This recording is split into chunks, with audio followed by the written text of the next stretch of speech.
Hello everyone. Here we are going to discuss about the real-time PCR detection chemistry. As we discussed earlier, we had discussed that the real-time PCR we are going to monitor and quantify the process of PCR. And here how we are going to monitor and how we are going to detect the process of amplification of the PCR. And here there are two types of the detection chemistries are there for the detection and the monitoring of the process of the PCR in the real-time PCR. And here as I told you earlier, there are mainly two types of chemistries are there for the detection of amplicons in the qPCR. Okay, one is a double stranded DNA binding dye chemistry, and the other one is the fluorophore linked oligonucleotide probes for the specific PCR product. Okay, so here these are the two types of the detection chemistry by which we can able to detect the presence or the formation of the amplicons or the PCR products in the qPCR. The first one is nothing but the double strand DNA binding dye chemistry. Okay, so here these dyes they are nothing but the intercalating DNA intercalating dyes, and here these dyes they will be specifically bind to the double stranded the DNA molecules which are formed in the PCR process. Okay, whereas in the fluorophore linked oligonucleotide probes, these probes are nothing but the oligonucleotide primers or the oligonucleotide sequences which are linked to the fluorescent molecules. Okay, so here these oligonucleotide probes are the primers. They can bind to the specific PCR product, and here by which we can able to detect the formation of the PCR amplicons in the process of the PCR. Okay, so here by using these two detection chemistry we can able to monitor and quantify the process of the real-time PCR. Okay, so here we are going to discuss about the DNA binding dyes, and they are also called as the DNA intercalating dyes. Okay, so here these DNA binding dyes are added to the PCR mix, and the level of amplification could be monitored by observing the fluorescent properties of the reaction vessel.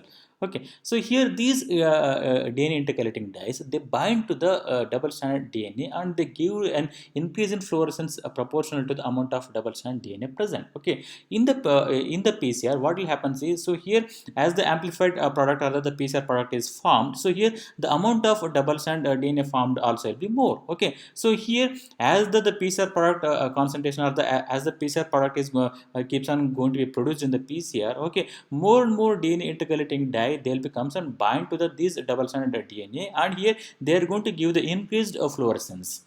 Okay, so here as the amount of double strand DNA or the PCR product is increased in the PCR, okay, so here it is at the same time the fluorescence also will be increases. So here that is the meaning. Okay, the increase in fluorescence proportional to the amount of DNA present. Okay, as the PCR proceeds in the reaction, so here the amount of double stranded DNA formed or the PCR product which is formed will be keeps on increases. Okay, the two strands will be will become four strands. So here in the exponential way the amplicons concentration will be keeps on increases. As the amplicon concentration is increases, the more and more fluorescent molecules will be bind to it, and here it is going to result in the increased fluorescence.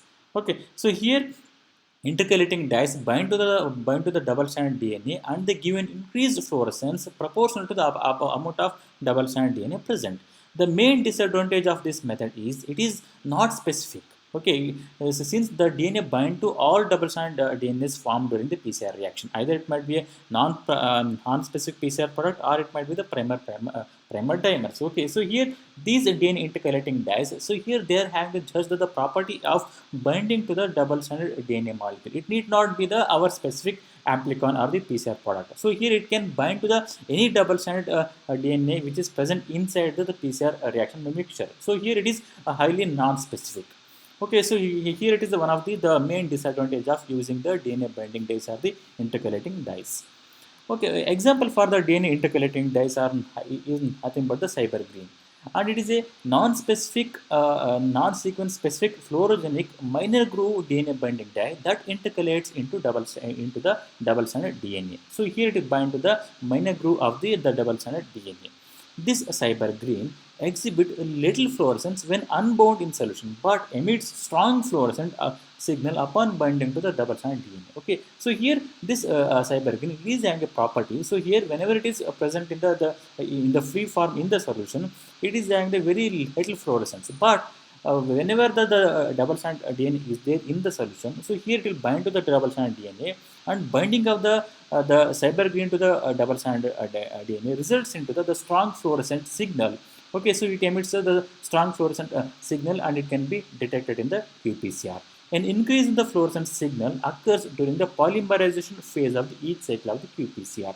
In the each cycle of the PCR, the polymerization step will be there, or the extension step will be there, where the double strand DNA will be formed. So here in the PCR, as we discussed earlier, three phases are there: denaturation, annealing, and the extension. In the extension, what will happen is, so here the to the binded oligonucleotide primers, the Taq polymers will keeps on adding the DNTPs and going to form the new strand. So here in the third phase of the each cycle of the PCR, so here the double strand DNA will be formed regularly. Okay, so here at this phase, the cyber green will be comes and bind to it, and here it is going to increase the fluorescent signal.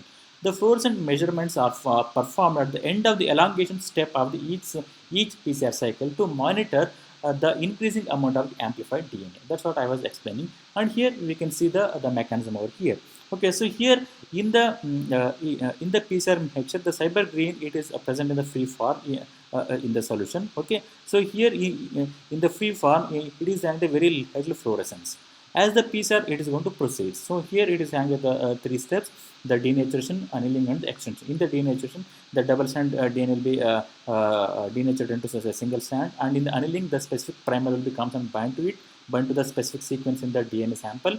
Okay, and in the annealing, or the in the extension step, the Taq polymerase, it is going to synthesize the new strand. In the extension step, so we can see that the formation of the double strand DNA over here. Once the double strand DNA is formed in the extension step of the PCR, this cybergreen molecules will be comes and bind to the double strand DNA molecule. So here the binding of the cybergreen to the double strand DNA, it is going to result into the increased fluorescence property of the cybergreen, so that here the fluorescent signal will be emitted out. So here this is the mechanism of the cybergreen fluorescence. And here the advantage of this technique is that it is relatively cheap, and it can be used with any pair of primers for any target. So it is not specific to the specific primers. However, as the presence of any double strand DNA generates the fluorescence, the specificity of this assay is greatly decreased due to the amplification of non-specific PCR product and the primer dimer dimers. Okay, so here it is actually very less specificity.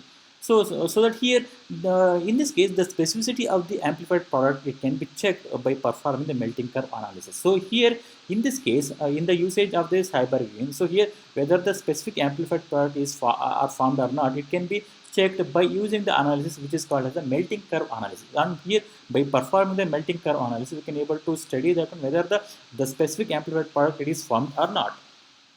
Okay, the melting curve analysis, it is consisting of applying the heat to the sample from around 50 degrees Celsius to the 95 degrees Celsius, and monitoring the fluorescence emission during the process. So here to the PCR sample, so here we are going to apply the heat from the 50 degrees Celsius to the 95 degrees Celsius, and here as the temperature is going to increases, so here the increased temperature, it is going to result in the denaturation of the DNA.